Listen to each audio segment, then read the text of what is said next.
Welcome everyone to Planet of NY Sports. Here we talk Yankees, Mets, Giants, Jets, and a little bit of the Knicks and Nets. So today we will be doing a Giants and Jets post-game show. Yes, I know we're a little late with the Giants, but it was Thanksgiving and they lost, so I wasn't gonna, and besides this silly site was down.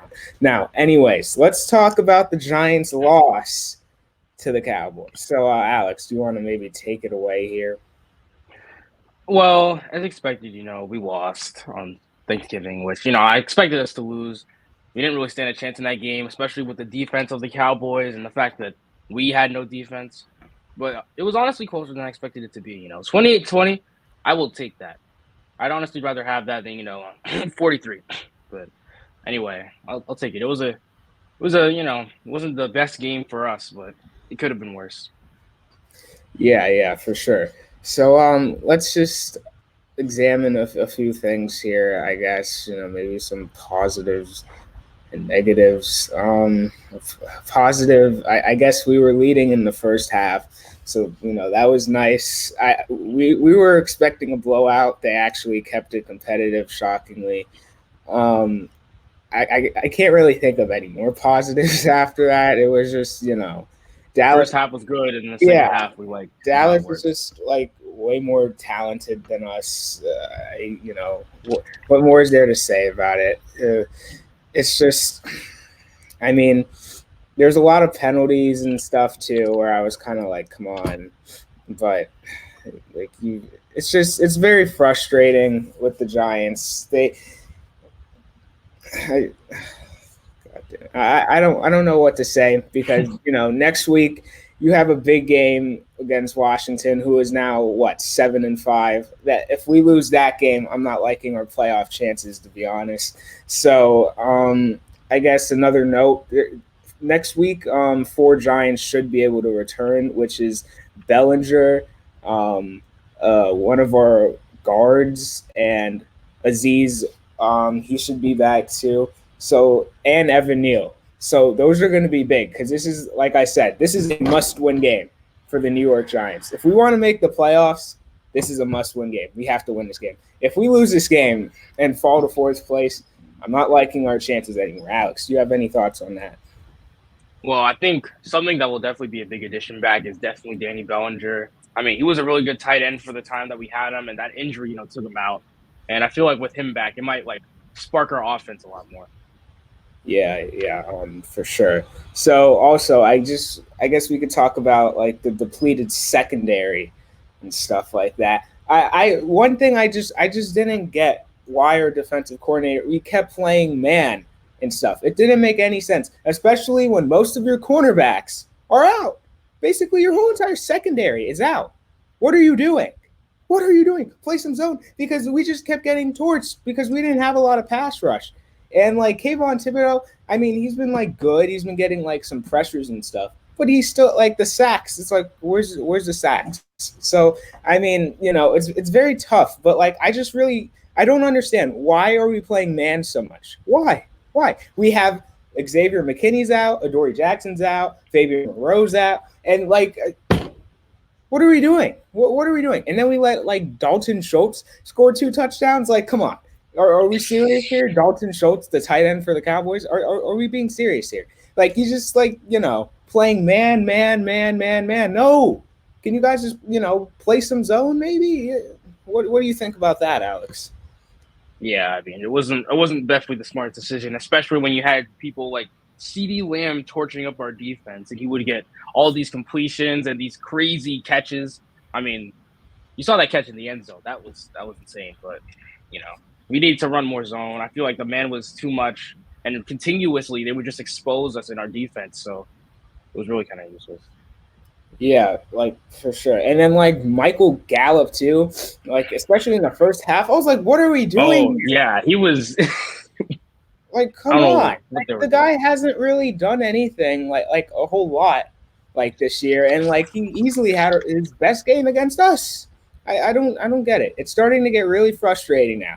I'm starting to get nervous. If we lose to Washington next week, oh boy, I'm not going to be a very happy camper.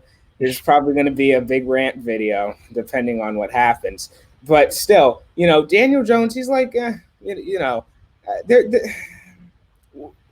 I don't know what to say. There's just not a lot of talent on this team, and it's really showing now. It's really showing.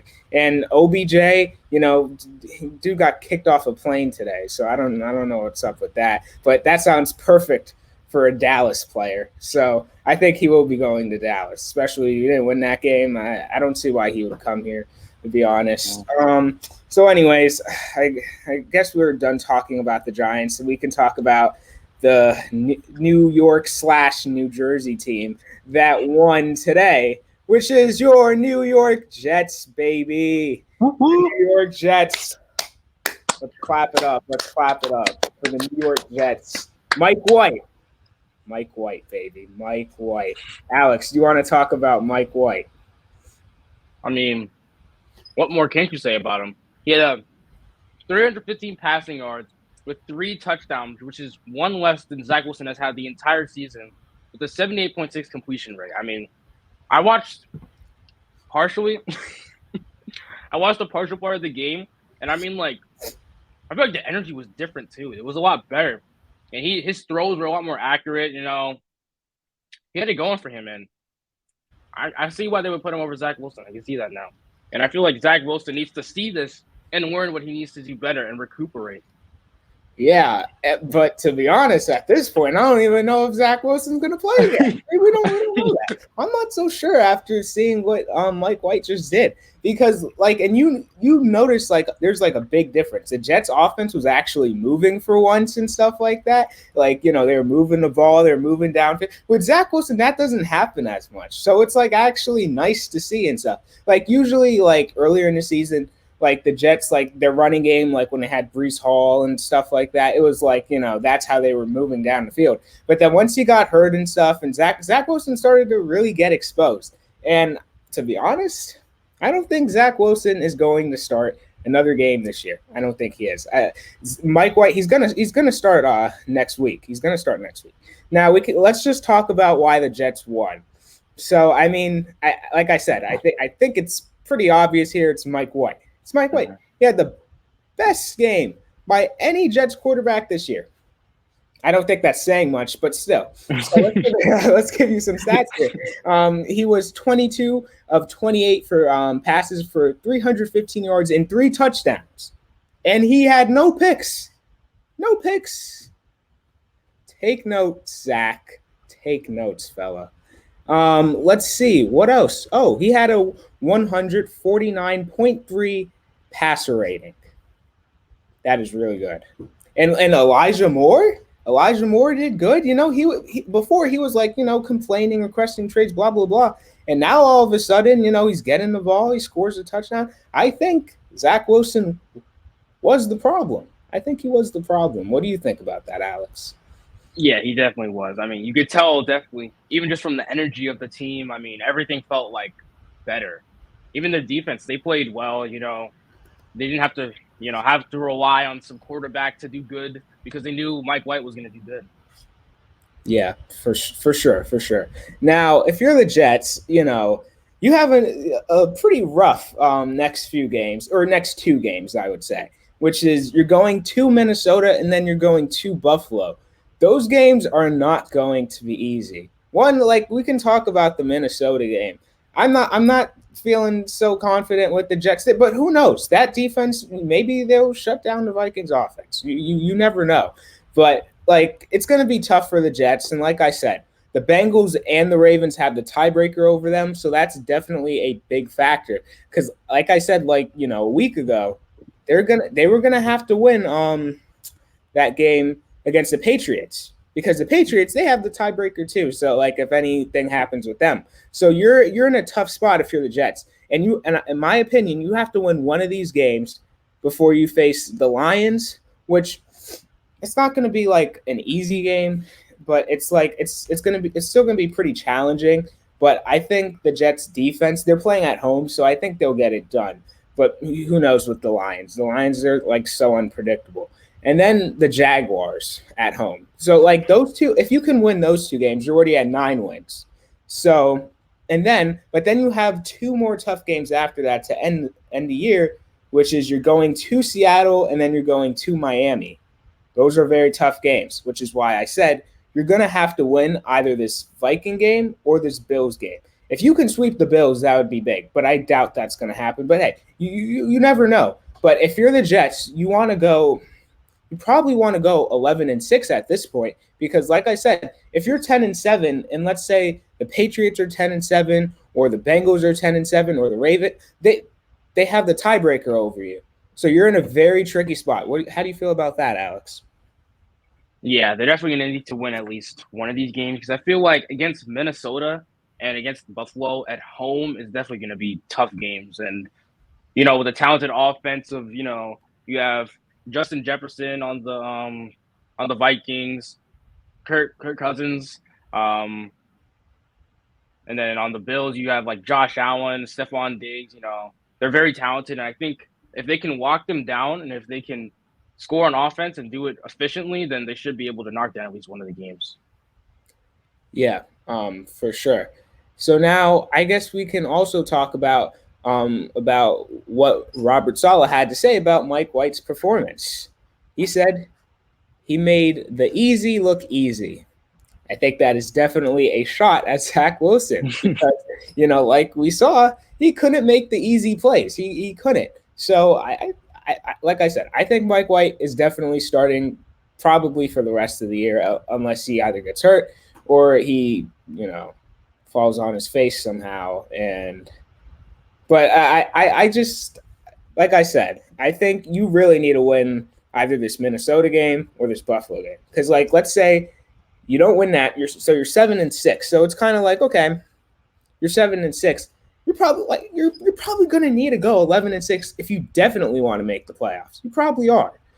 Or you're going to have to start relying on other teams to kind of beat each other up. But you never know, like, with that. So you don't want to go 10. You want to, like, kind of stay out of the 10-7 range if you're the Jets. You want to stay out of that. You do at this point. You can only afford to lose, like, 2 more games. And I would say those 2 games like that you can kind of afford to lose, probably against the Seahawks, because it's kind of like, they're not in your division or conference or anything. So, like, you can probably afford to lose that game. But then every other game there, it's kind of like, you kind of have to, win. But you can also drop one, like, let's say against the Bills or the Vikings. Because, like I said, you're playing the Dolphins who the Dolphins may win the division. Who knows? The Dolphins are 8-3 right now. So I think the Dolphins and the Bills will definitely make the playoffs. Patriots, I'm not so sure. The Patriots, they're 6-5. I know they lost to the Vikings, but they're still like they're so unpredictable. Like I don't really know at them. They're probably going to go like 9-8 to be honest. So, but hey, who knows? Who knows? But like I said, if you're the Jets and Bengals and Ravens have both beat you, so. You really, really, really have to win one of these games. Seriously. Anyways, Alex, is there anything else you would like to maybe bring up? I think that's all I have for now. But I will say that through around the second quarter, they showed a comparison of Zach Wilson and Mike White. So last week, Zach Wilson was 9 for 22 with 77 yards, 0 touchdowns or interceptions with a 50.8 rating. And meanwhile, I think this was before the first half even ended, Mike White was 12 for 16 with 198 yards, 2 touchdowns with a 155.7 rating. I mean, the gap just shows you how much more better of a player that Mike White is and how he definitely should be starting for the rest of the year. I mean, there's no reason why Zach Wilson should even be on the field. Yeah, for sure. And his teammates don't really like him, to be honest. I think that's pretty obvious. Like I said, Elijah Moore, he also says that's what happens when we play Jets football. I don't really know what Jets football is, considering they haven't won since 19 whatever. But anyways, I digress. I guess we can talk about maybe the turning point in this Jets game. So I would say when the Jets were trailing 10-7, which I was kind of surprised. I'm like, how are you trailing to Trevor Siemian? Like, come on. You got to pick it up here. I would say it was probably when White dropped back to pass on 1st and 10, and then he found what's his name, Garrett Wilson on a crossing route, and then right there, Eddie Jackson, the Bears safety. You know, he's been good, but he's kind of declined over years. But you know, he got hurt, and then that just really opened it up for the Jets. So I would say a highlight play. I don't really have any highlight plays because this game was a blowout. So, you know, 31. All of Mike White's touchdowns. Yeah, yeah. You know, like I said, the Jets. Hey, you know, this was definitely a game like you couldn't really lose. Like if you lost to the Bears, to the Bears' backup QB. Yeah. Trevor Siemian, you gotta win this game. So now a quote from Mike White. He said, "It was a complete team win." Ooh, would you look at that? Would you look at that? Take notes, Zach. Take notes. My gosh, you know this guy. He's pretty likable. You know, he answers questions like with the media and stuff correctly. Take notes again, Zach. You know, do you have anything? Wait, one more. So Elijah Moore says, free that man. Free E. E's free. I don't know what that means, but whatever. I don't know what that means, but I think it's a Jets thing. I don't really know about that. We're not Jets fans, but we're still talking about it. So I also have something to say. So Robert Saleh's willingness to make a quarterback change at 6-4 is part of his Coach of the Year candidacy. I think you can make the case for Robert Saleh winning Coach of the Year along with Brian Daboll. Brian Daboll, it's going to depend on where the Giants finish. If the Giants go 10-7 and make the playoffs, maybe. But Robert Saleh, he's also looking like a candidate for Coach of the Year. How do you feel about Robert Saleh, Alex? I feel pretty good about him. I mean, like you said, he's definitely making that case for being Coach of the Year. I feel like this year in New York, both teams have definitely improved by a lot. And I feel like Coach of the Year, they probably are both valid Coach of the Year candidates. But like you said, depending on where we land, the Giants, it will probably depend on how, I guess, maybe what's it called? How much how willing he would be to get the vote, Brian Daboll. Yeah, like it just depends how the Giants finish and how the Jets finish. If the Jets go like 11-6 and make the playoffs, I think he can get it. And then but if the Giants go 10-7, Daboll might get it. It really depends Daboll. This team going 10-7 that's something. This team has no talent except Saquon. This team has no talent. So I think Robert Saleh, he's been looking good. He had a weird quote last year or whatever, and people laughed at him for it, and me included. I laughed at the guy too. I was like, get a load of this guy. The Jets, please. But the Jets, they've really stepped up. The Jets fans, I'm hearing at the Newark airport, they're causing some trouble or something. But hey, who cares? The Jets haven't had a year like this in forever. So it's nice to see your New York Jets finally looking good. And the future is definitely looking bright for them. So, Alex, is there anything else? I'm all New Yorked out. New Yorked out. I'm New Yorked out too. I'm New Yorked out because, we haven't seen a championship won since the Giants. That's something, in all sports. The Knicks and the Nets, I don't even want to talk about them. The Mets, they haven't won for the Met fans on here. One. Look at me. One. You haven't won a World Series since 1986. You haven't won one. I don't care about 2015 because I know you guys love to bring it up. You love to bring it up. I don't care. I don't care. The New York Yankees. You guys too. I don't butt kiss with the Yankees at all. You guys too. 2009 for the Yankees. The Jets. Their only Super Bowl, 1969. 1969. And like I said, with the Giants, 2012. And then if you want to go to hockey too, we could talk about the Rangers. I don't, you know what? No, I'm not even going to get into that. Point still stands. New York sports, we have not won a championship since 2012. And we really want that to change. Do I think it's going to happen this year? No. But can it happen next year in possibly football?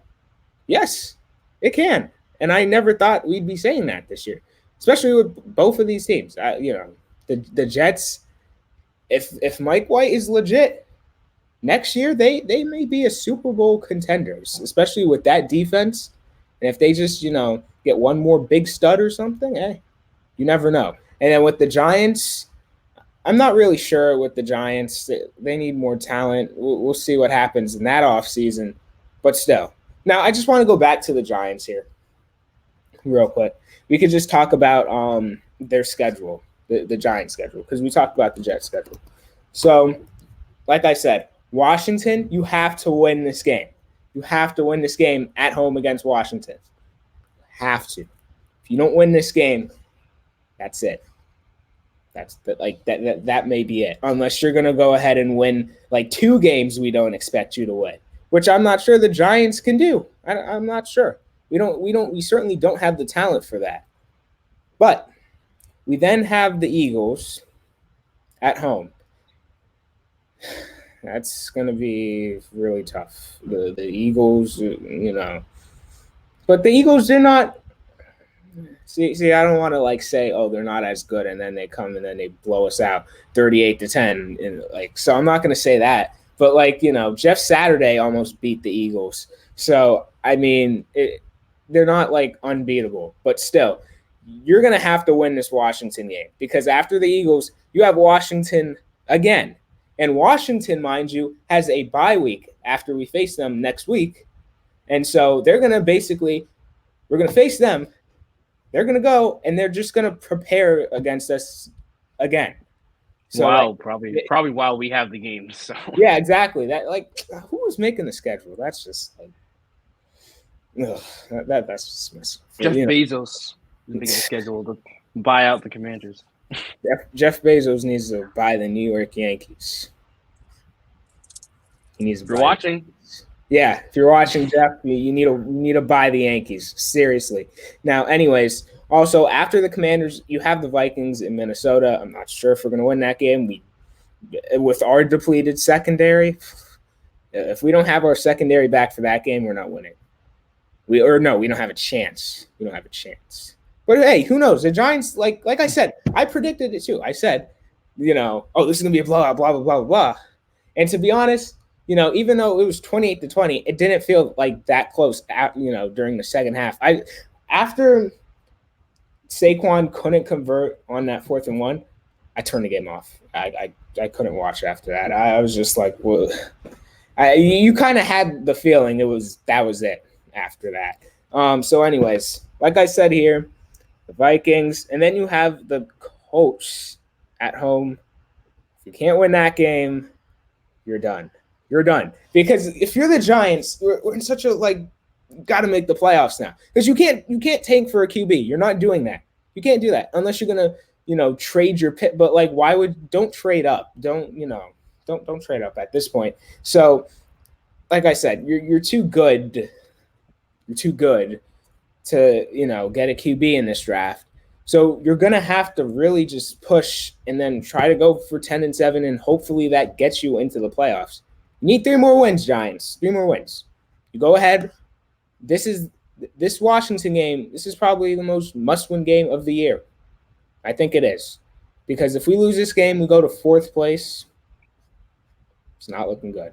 Especially with and then if you want to look at Washington's schedule, let's say they beat us, then they have us again, and that would be in Washington.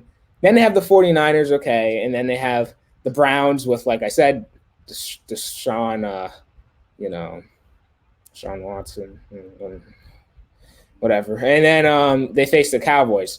So beating them at home, because let's say we lose this game, and then we face them again, I'm not feeling so confident going into Washington. I'm not.